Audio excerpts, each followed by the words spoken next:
Now, did you catch Mr. Blobby's unforgettable contribution to the World Cup? That's right, he was singing the song. But why wasn't he on the pitch?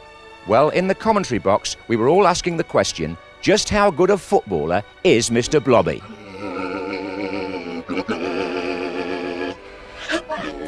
Well, what can you say about Mr. Blobby, or as the fans call him, Blozzer?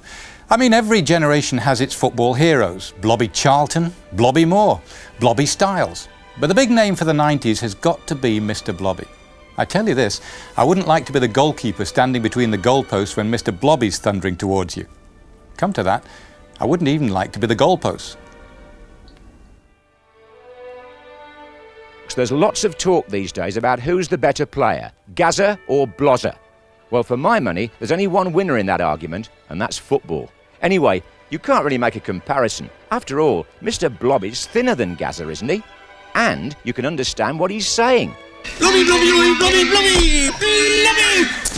I've never seen anything like Mr. Blobby. Last time I saw him play against the Broth under-15 reserves B team, he's taken a high pass in the centre, he's nodded it down to his toes, then he's totally wrong-footed the keeper and been facing an open goal.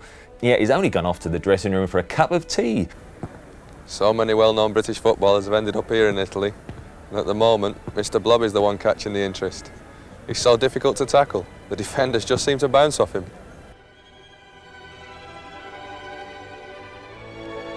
I've never quite seen the attraction of Mr. Blobby.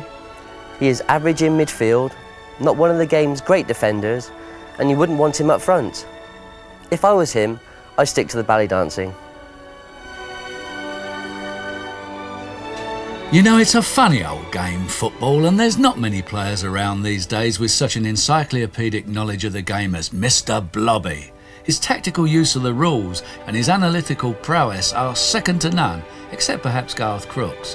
When I'm nearer the goal line than the outfield player, not including the goalkeeper. Garth never did understand the offside rule.